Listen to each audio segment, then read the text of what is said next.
Hey guys, my name is Elijah, and in this tutorial I will show you how to separate audio from video in Premiere Pro.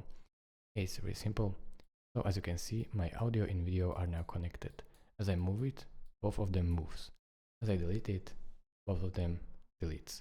So what if I want to delete only audio?